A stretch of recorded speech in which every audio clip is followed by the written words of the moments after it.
오늘 시는 하나님의 말씀은 누가복음 4장 31절부터 37절까지입니다. 신약성경 95페이지입니다.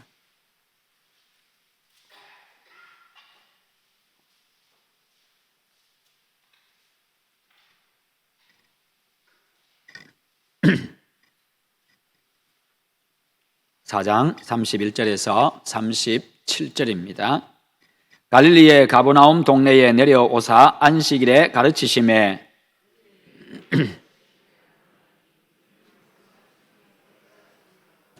회당에 더러운 귀신 들린 사람이 있어 크게 소리 질러 이르되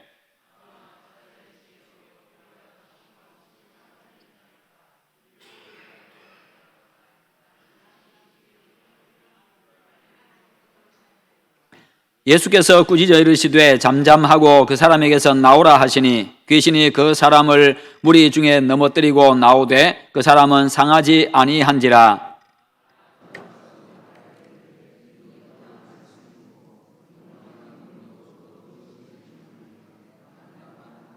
함께 봅니다. 이에 예수의 소문이 그 근처 사방에 퍼지니라. 아멘. 오늘도 우리 하나님께서 하늘문을 활짝 여시기를 축원합니다. 지난주에는 우리 예수님 공생애를 시작하신 우리 예수님께서 첫 번째 복음으로 회개하라 천국이 가까웠느니라 그렇게 선포하신 말씀을 전했습니다. 오늘 말씀의 제목은 우리 한번 읽어볼까요? 구속주 되심을 나타내신 예수님. 이제 우리 예수님께서 공생애를 살아가시면서 당신께서 바로 구속주임을, 당신을 통해서 죄사함 받고 구원 얻는 얻게 하는 바로 그런 구속주임을, 구원자이심을 나타내는 모습입니다. 그래서 예수님의 생애는 바로 그와 같은 생애입니다. 가르치시고 전파하시고 치유하시고 그렇게 하면서 당신이 구원자임을 나타내고 계십니다. 우리 예수님은요, 이 마귀의 3번의 시험에 걸친 시험을 이겨내시고 고향 나사렛에 내려가셔서 여러 회당에서 가르치셨는데 때문에 많은 사람들에게 칭송을 받았고 예수님의 소문이 또 많이 퍼져나갔습니다.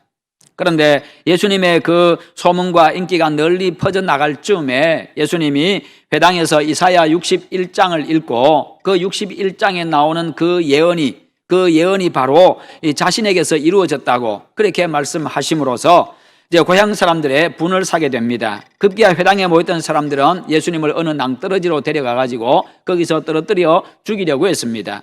그들의 마음의 완악함과 악한 계략을 아신 예수님께서는 고향 나사렛을 떠나가지고 갈릴리 가버나움으로 가셨습니다. 그리고 갈릴리 가버나움에 가셔가지고 거기서 또 여러 회당에서 가르치시는데 그러나 고향에서처럼 여기서는 배척을 받지는 않았습니다. 사람들은 그렇습니다. 예수님의 가르치심에 대해서 그들이 놀랍니다. 그런데 그들의 입에서 주는 그리스도시요 살아계신 하나님의 아들이십니다. 당신은 바로 메시아입니다라고 그런 고백을 들을 수는 없었습니다. 그저 그들도 예수님의 가르침에 놀랐을 뿐이었습니다. 본문에 예수님께서 귀신 들린 자에게서 귀신을 쫓아내신 사건이 나오는데요. 예수님께서 귀신을 쫓아내신 것과 예수님의 가르침은 별개의 내용이 아닙니다. 그 사건 속에서 예수님께서 우리에게 무엇인가 가르치고자 하는 그런 어떤 의도가 있다는 것입니다. 4장 18절에는 눌린 자를 자유케 하신다는 그런 것이 기록되어 있습니다. 귀신에게 눌렸던 자를 자유하게 하심으로 하나님의 나라가 그에게 임했습니다. 하나님의 나라가 그에게 임했다고 하는 것은 그가 하나님의 다스림을 받는 존재가 되었다는 것입니다. 또한 하나님의 다스림을 받음으로 말미암아서 다른 모든 것들로부터 자유케 되었다는 겁니다. 예수님은 이 땅에 하나님의 나라를 임하게 하신 중보자 그리스도이십니다. 그런데 눌린 자를 자유케 하는 예수 그리스도, 하나님의 나라를 이 땅에 임하게 하신 중보자 예수 그리스도를 고향 사람들은 깔보고 미워하고 그리고 배척을 했습니다. 왜냐하면 예수님의 신분과 집안 배경을 너무나도 그들은 잘 알고 있었기 때문입니다. 자신들이 예수님의 육체적인 배경에 대해서 잘 알고 있는데 자신이 이사야 61장에 예언된 바로 그 메시아다라고 그렇게 이야기하니까 그들의 마음에는 기가 찼던 겁니다. 그러나 타양 사람인 가버나움 사람들은 달랐습니다. 고향 사람들은요, 예수님을 아예 구세주로 인정하지 아니하고 미워하고 분을 내고 죽이려고까지 했습니다. 그러나 가버나움 사람들은 예수님의 이 가르침과 이적에 대해서 놀라기는 했습니다. 그러나 가버나움 사람들은 나사렛 사람들과 반응은 달랐지만 주는 그리스도시요 살아계신 하나님의 아들이십니다라는 이런 고백은 하지는 않았습니다. 다시 말해서요, 예수님을 메시아로 믿지는 않았다는 것입니다. 세례 요한의 회개 촉구에 몰려온 무리나 세리나 군병들 같지도 않았습니다. 바울과 실라를 밤새도록 경비했던 빌립보 감옥의 간수처럼 내가 어떻게 하여야 구원을 얻을 수 있겠습니까? 라고 그렇게 말하지도 않았습니다. 오순절 성령 강림 사건 후에 베드로의 설교를 듣고 무리들이 형제들아 우리가 어찌할꼬라고 그렇게 했던 예루살렘 사람들과 같지도 않았습니다. 그냥 그들은 놀라기만 했을 뿐입니다. 예수님의 말씀의 권위에 놀랐을 뿐입니다. 그가 어떤 사람이기에 그가 명하니까 귀신이 물러가는가, 그렇게 놀라기만 했을 뿐입니다. 그저 사건에 놀랐을 뿐이었지 자기들의 것으로 받아들이지도 않았습니다. 자신과는 별 상관이 없다는 것입니다. 그러면요, 아무런 은혜도 능력도 없습니다. 성경이 살아계신 하나님의 말씀임을 여러분 확실히 믿으시기를 축원합니다. 예수님이 나의 구주 되심을 여러분 믿으시기를 바랍니다. 그러면 성경의 모든 일들이 나에게도 일어나는 것입니다. 나와 상관이 있게 되는 것입니다. 하나님의 말씀은 바로 믿음 있는 자에게 그대로 역사합니다. 예수님의 구주 되심, 예수 그리스도의 하나님의 아들 되심을 인정하는 자는 오늘 성경에 보니까요, 오직 귀신뿐이었습니다. 귀신 들린 자, 그 귀신이지요. 예수님의 권세 있는 말씀에 회당 사람들은요, 놀라고 떨기까지는 했습니다. 그러나 그 권세가 자신들의 생사를 결정하는 그런 권세인 줄은 몰랐습니다. 예수님의 말씀의 권세가 자신들을 생명으로 이끌고 영생으로 이끄는 것인지는 그들은 몰랐다는 것입니다. 구원받아야 할 자들이 자신들 앞에 놓인 이 생명의 떡을 알아보지를 못했습니다. 구원받아야 할 자들이, 메시아를 기다리던 자들이 자신들 앞에 서 계시는 메시아를, 구원자를 알아보지를 못했습니다. 여러분, 이것은 대단히 슬픈 일이지요. 눈앞에 두고도 알아보지 못하는 것, 얼마나 슬픈 일입니까? 얼마나 또 안타까운 일입니까? 그러나 여러분은 예수님이 구원자요, 그분께 우리의 생명과 성공과 실패가 달려있음을 확실히 믿으시기를 축원합니다. 예수님이 우리의 영원한 생명임을 확실히 믿으시기를 축원합니다.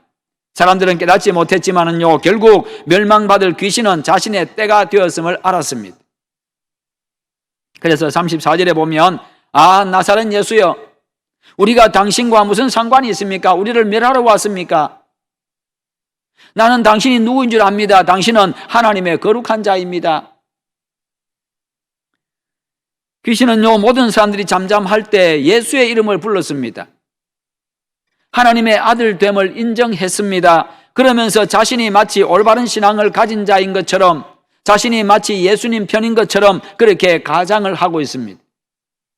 그래서 멸망을 피해 보려고 한 겁니다. 그러나 믿음이 없는 고백이 무슨 소용이 있겠습니까? 믿음 없는 고백이었기 때문에 우리가 당신과 무슨 상관이 있나이까라고 그렇게 반응하게 된 겁니다. 그냥 상관없으니까 왜 여기 와가지고, 여기는 내 영역이다 말이죠. 회당 사람들이 거기에 있습니다. 하나님의 말씀을 가르치고 예배하는 그 회당인데 그곳을 자신의 거처로 삼고 그곳을 지배하고 있습니다. 그런데 이곳에 왜 와가지고, 여기서 내 영역인데 왜 와가지고, 당신이 누구인지 내가 뻔히 아는데 당신이 왜 여기 와가지고 내 영역을 침범하느냐? 내 영역을 왜 당신이 파괴하느냐? 왜 내가 마음대로 하지 못하도록 당신이 여기 오느냐? 지금 경계하고 있고 지금 떨고 있는 겁니다. 두려운 거지요. 왜요? 그분이 오시면, 생명의 주님이 오시면 죽음의 권세인 그들이요, 물러가야 되기 때문에, 빛이 오시면 어둠은 물러가야 되기 때문에, 생명과 죽음이 함께 할 수 없기 때문에 그가 지금 두려워하는 겁니다. 그래서 왜 여기 오셨습니까? 당신이 우리가 당신하고 무슨 상관이 있습니까? 그렇게 지금 이야기하는 겁니다. 당신이 하나님이 보내신 자이고 구세주인 것을 아는데 그것이 나와 무슨 상관이 있느냐? 그러니 나를 좀 가만두라, 그 말입니다. 사람들 속에 들어가서 사람들을 지배하고 다스리도록 그들 속에 자신의 왕국을 건설해서 그들의 왕노릇을 계속할 수 있도록 내버려두라, 그 말입니다. 그러나 모든 사람 속에는 왕이신 하나님의 다스림을 받는 하나님의 나라가 세워져야 하는 것입니다. 예수님께서 바로 그것을 위해서 오셨습니다. 예수님의 다스림을 받는 여러분들 속에 하나님의 나라가 있는 줄 믿으시기를 바랍니다. 내가 바로 하나님의 다스림을 받는 존재이기에 내 속에 하나님의 나라가 건설되어 있는 겁니다. 그런데 마귀는 그것을 파괴하려고 합니다. 자신의 나라를 건설하려고 합니다. 자기가 다스리는 자기 자신의 나라를, 자신이 왕노릇하는 그런 나라를 건설하려고 합니다. 우리들 속에다가, 그리고 세상 속에다가. 그러나 구원자 예수님이 오시니 그들 속에서, 그들의 지배하에서 구원하실 메시아가 오시니 떨 수밖에 없는 거지요. 그 메시아의 권세 앞에, 하나님의 권세 앞에 자신이 대항할 수도 없고 이길 수도 없기 때문에, 그것을 너무나도 잘 알기 때문입니다. 가버나움 사람들도 예수님의 가르침과 이적을 보고 놀라기는 했습니다. 그러나 놀라는 것과 믿음은 별개입니다. 예수님이 하신 일을 보고 놀란다고 해가지고 예수님을 믿는 것은 아닙니다. 세상에 많은 사람들이 기독인들 속에 일어나는 놀라운 일들을 보고 그들도 놀라기도 하지만, 그러나 그들은 그저 놀랄 뿐, 그리고 우연이라고 말할 뿐, 왜요? 이해가 안 되니까 그냥 우연이다, 그렇게 말할 뿐이지 예수님을 믿지는 않습니다. 그 일이 신기하고 놀랍기는 한데 자신과는 상관없는 일이라는 겁니다. 예수님을 자신과는 상관없는 분으로 그렇게 여길 뿐입니다. 예수님의 가르침과 능력을 보고 들으며 놀라는 것만으로는 예수님과 관계를 맺지를 못합니다. 믿지 않는 가버나움 사람들도 놀라기는 했기 때문입니다. 예수님의 이름을 부르는 것만으로는 예수님과 관계를 맺을 수가 없습니다. 귀신도 예수님의 이름을 불렀기 때문입니다. 예수님을 하나님의 아들 구세주로 인정한다고 되는 것도 아닙니다. 귀신도 그것을 인정했기 때문입니다. 중요한 것은 예수님이 행하시는 모든 일을 바로 나를 위한 것임을 믿고 받아들이는 겁니다. 예수님의 십자가 대속의 죽음을 바로 나를 위한 죽음임을 내가 믿고 받아들이는 겁니다. 예수 그리스도의 부활이 바로 나에게 영원한 생명을 주시기 위한 그 생명의 부활임을, 바로 나를 위한 부활임을 우리가 믿고 받아들이는 겁니다. 예수님이 이 땅에 오신 그 자체가 바로 나를 위한 일임을 내가 믿고 받아들이는 겁니다. 하나님께서 예수님을 구원자로 이 세상에 보내신 자체를 바로 나를 위한 것임을 내가 믿고 받아들이는 것. 예수님께서 이 땅에 오셔서 행하신 그 모든 일들이 바로 나를 위한 것임을 받아들이는 겁니다. 예수님이 나를 죄에서 구원한 구세주심을 믿어야만 예수님이 나와 상관이 있게 되는 겁니다. 예수님이 나와 상관이 있다는 말은요, 예수님을 통해서 내가 구원받았음을 의미하고, 구원받은 내가 예수 그리스도의 사람임을 내가 믿는 것입니다. 그러면 귀신의 이러한 반응에 대해서 예수님은 어떤 반응을 보였습니까? 비록 귀신이지만 내 고향 사람들보다는 낫다고 칭찬하셨습니까? 그렇지 않습니다. 거짓 고백을 통해서 예수님의 권세를 무력화시키려고 하는 귀신의 잔꾀를 예수님은 아셨습니다. 쫓겨나기 싫어서 자신의 왕국을 계속 유지하고 싶어서, 사람들을 계속 지배하고 싶어서, 그래서 그들을 사망의 길로 이끌기 위해서 그렇게 가장하고 있음을 예수님은 잘 알고 계신 겁니다. 왜 귀신이 먼저 이렇게 나섰습니까? 그냥 사람들이 앉아 있습니다. 사람 속에 지금 귀신이 들어가 있습니다. 눈으로 보이지 않습니다. 그런데 귀신이 먼저 지금 자기가 나서가지고 그렇게 이야기를 합니다. 그러니까 예수님은 그 속에 무엇이 있는지, 누가 들었는지 다 알고 계심을 그도 알았다는 겁니다. 예수님이 마귀의 권세를 멸하시고 인생을 구원하려고 오셨지만 마귀의 부하인 귀신은요, 그 권세를 피해 보겠다는 겁니다. 그래서 자기 자신은 여전히 건재하겠다는 거지요.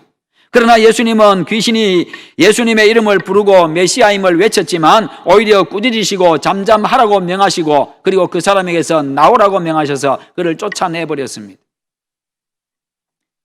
귀신의 반응에 대해서 만일 예수님이 그래 맞다, 귀신아 내가 이 어리석은 사람들보다 훨씬 더 낫구나, 그래 너의 말대로 내가 하나님의 아들이고 내가 구원자다, 그렇게 하셨다고 한다면 귀신의 거짓 고백을 받아들이는 게 됩니다. 귀신을 인정하는 게 됩니다.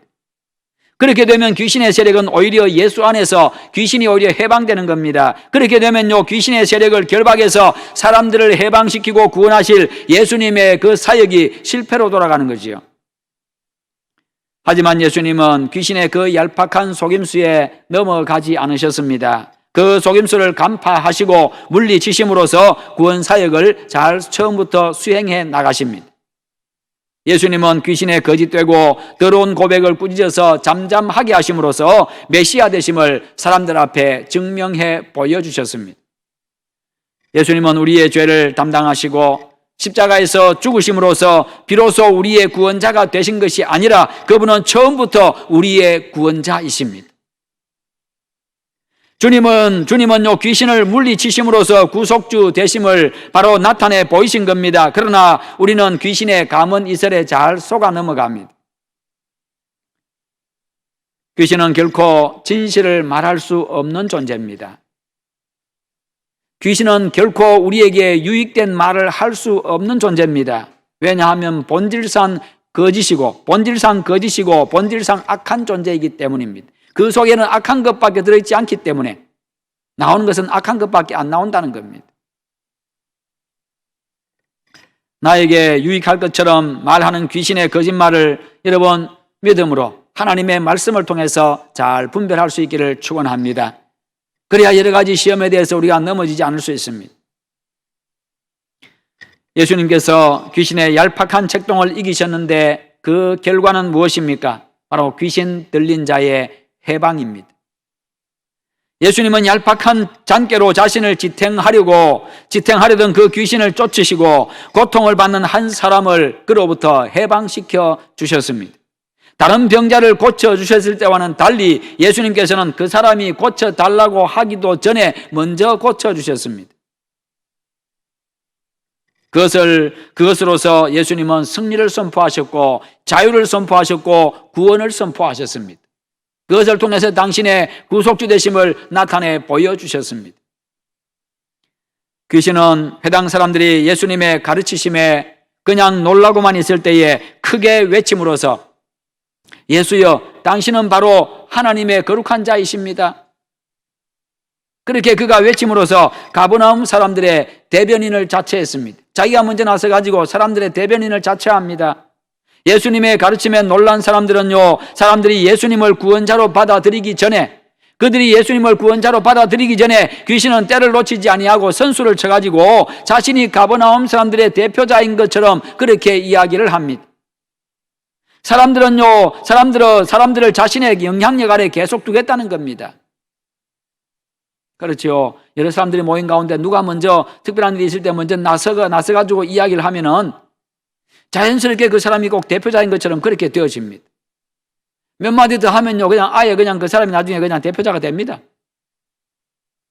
이 마귀는 그걸 너무나 잘 안 겁니다. 사람들은 모르고 있는데 귀신이 나서가지고 먼저 예수님이 누구인지를 안다라고 이야기합니다. 그러면서 사람들의 대변인 노릇하고 자신의 대표자 노릇하고 그렇게 하고 있는 겁니다. 그러면서 사람들을 자기 영향력 아래 계속 두고자 하는 거지. 이와 같은 사탄은요, 사람이 자신의 수하에서 벗어나서 예수 믿고 구원받는 것, 자유를 누리는 것을 원치 않습니다. 그래서 필사적으로 지금 방해하고 있는 겁니다. 오늘날도 마찬가지입니다. 사람들이 교회에 한번 와서 말씀을 듣고 그런 것도 있구나, 이것이 바로 진리구나 그렇게 생각할 때, 그러면서 놀랄 때에 사탄은 그 때를 놓치지 않습니다. 그가 믿기 전에 선수를 칩니다. 놀랐을 때 그냥 선수 쳐서 믿기 못하게 합니다. 주위 사람들을 통해 가지고 온갖 말들을 늘어놓게 합니다. 부정적인 말들을 늘어놓게 만듭니다. 그러면서 또 위협합니다. 한 집에 종교가 2개면 집안이 시끄러워진다, 좋지 않은 일들이 일어난다, 어려움이 생기면 교회 다녀서 그렇다, 그런 말들을 늘어놓게 합니다. 온갖 말들 동원해 가지고 자기 편에 여전히 묶어두려고 합니다. 그래서 그들을 자신의 지지 기반으로 삼으려는 거지요. 그들 속에 자신의 왕국을 건설하려고 합니다. 계속 그들에게 그들의 왕노릇을 하겠다는 겁니다. 물론 예수님이 가버나움에 오시기 전에 그 동네는 영적으로 평온했을 겁니다. 귀신의 다스림을 받으면서 귀신의 세력에 대항하는 자가 없으니 평온할 수밖에요. 그 누구도 귀신을 쫓아낼 수 있는 능력도 없으니 그냥 평온할 수밖에 없습니다. 그냥 그 귀신의 영향력 아래에 있을 뿐입니다. 그리고 뿐만 아니라 귀신 들린 그 사람의 문제는 그 사람의 문제이지, 귀신 들린 그 사람의 문제이지, 귀신 들린 것은 온 동네 사람들의 문제는 아니었던 겁니다. 사람들이 자신들의 문제라고는 생각하지 않았습니다. 귀신이 왔습니다. 자기 동네 사람 속에 들어갔습니다. 그러면 그 영향력 아래에 놓여지게 되는데 그런 문제로 삼지는 않았다는 거예요. 그냥 그 사람이 귀신 들렸고 그냥 그 사람의 문제고 그 집안 문제지 우리의 문제는 아니다. 그냥 대수롭지 않게 생각한 겁니다. 마찬가지로 예수 믿기 전에는 별일 없을 수도 있습니다. 자신을 지배하고 있는 사탄이 있는 줄도 모르기 때문에 사람들은 대항하지도 않습니다. 문제가 있어도 한 개인의 문제이지 그것이 모든 사람의 문제로 인식하지도 않습니다. 그런데 예수님이 등장하자 그 동네에 문제가 발생했습니다. 동네가 시끄러워졌습니다. 영적 싸움이 시작되었기 때문입니다. 생명의 세력과 죽음의 세력이 지금 맞부딪히게 된 겁니다. 예수님은 귀신 들린 자에게서 귀신을 쫓아내어서 해방시키려 하셨습니다. 그것을 귀신이 눈치채고 비상이 걸렸습니다. 마음이 심히 불편해졌습니다. 대단히 불안해졌습니다. 두려워졌습니다. 그래서 예수님의 권세 있는 이 말씀과 가르침에 놀란 귀신이 자신과 함께 놀라고 있는 회당 사람들의 대변인 노릇을 자처하고 있는 겁니다. 귀신은 자신이 스스로 동네 사람들의 대표자가 됨으로써 가버나움 사람들을 자신의 편에 계속 묶어두려고 했습니다. 계속해서 그들 속에 있으면서 그들을 다스리려고 했던 겁니다. 그러나 예수님은 그 귀신을 쫓아냄으로써 귀신의 그 계획을 무산시켜 버렸습니다. 예수님이 승리하셨습니다. 승리하신 주님이 바로 여러분의 승리임을 믿으시기를 축원합니다. 여러분에게도 승리를 주신 줄 믿으시기를 바랍니다. 사람을 귀신으로부터 해방시킴으로써 구속주 되심을 나타내 보이셨습니다. 이렇게 하심으로써 예수님은 십자가를 지시기도 전에 우리의 구속주임을 사람들에게 보여주셨습니다. 그래야 사람들이 예수님을 믿고 받아들이고 따르기 때문이지요. 귀신이 우리를 멸하러 왔나이까 라고 외쳤는데 여기서 멸한다고 하는 것은 귀신과 사람들을 갈라놓음으로써 귀신의 지지 기반을 무너뜨리는 것입니다. 귀신이 더 이상 설 자리를 없게 만드는 겁니다. 예수님께서 귀신 들린 사람에게서 귀신을 쫓아내고 귀신의 손에서 해방시킴으로써 자신이 구속주가 되심을 나타내 보여주셨습니다. 세상에 그 누구도 귀신을 쫓아낼 권세가 없지만 구속주신 그분이 오셔가지고 귀신을 쫓아내셨습니다. 말씀 한마디로 그냥 쫓아내셨습니다. 예수님의 말씀 한마디, 예수님의 말씀 앞에는요, 그 어떤 것도 굴복하지 않을 수가 없습니다. 왜요? 그분은 창조주 하나님이시기 때문입니다. 그래서 사람들은 그가 누구이기에 그리고 그의 권세 있는 말씀에 그 권위에 놀랐다라고 이야기하고 있습니다. 사람의 권세가 아니라는 거지요. 사람의 권위 있는 그런 말이 아니라는 겁니다. 뭔가 달랐다는 거지요. 뭔가 다르기는 한데 누구인지는 깨닫지를 못하고 있는 겁니다. 이게 참 답답한 문제지요. 예수님께서 이렇게 귀신을 쫓아내고 해방시킴으로써 그 사람을 해방시킴으로써 구속주 되심을 나타내셨고 그래서 이사야 61장을 성취하셨습니다. 그리고 주님은 가버나움 사람들이 이 사건을 보고 놀라는 것에서 그치는 것이 아니라 예수님을 구세주로 고백하고 죄에서 해방되기를 원하셨습니다.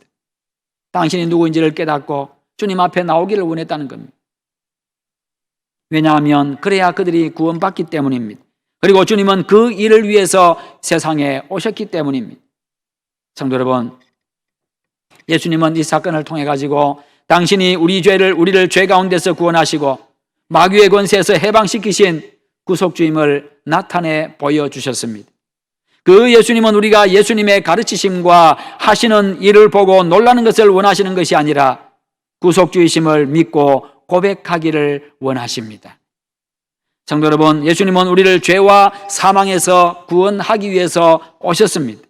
오셔서 당신이 우리를 죄와 사망에서 구원할 구속주임을 나타내셨습니다. 그리고 마지막에는 구속주로서 십자가에서 대속의 죽음으로 우리를 죄에서 사해 주셨고 부활하셔서 우리에게 영원한 생명을 주셨습니다.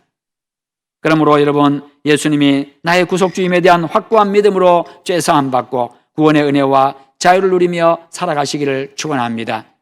우리의 구원자이신 예수님은 또 우리와 늘 함께 하십니다. 주님과 늘 동행하는 삶 가운데 주님의 놀라운 은혜가 여러분에게 풍성하게 임하기를 주님의 이름으로 축원합니다. 우리 한번 기도하십시다. 기도하실 때 우리의 구속주이신 예수 그리스도 그분만을 우리가 믿고 의지하고 바라보며 살아가게 하시옵소서. 그 구속주신 예수 그리스도 그분을 통해서만 죄사함 받고 구원받을 수 있음을 또 사람들에게 전하며 살아가게 하시옵소서. 우리 다 함께 기도하겠습니다. 기도합니다. 거룩하신 아버지 하나님 감사합니다. 오늘도 우리에게 말씀 주심을 감사합니다.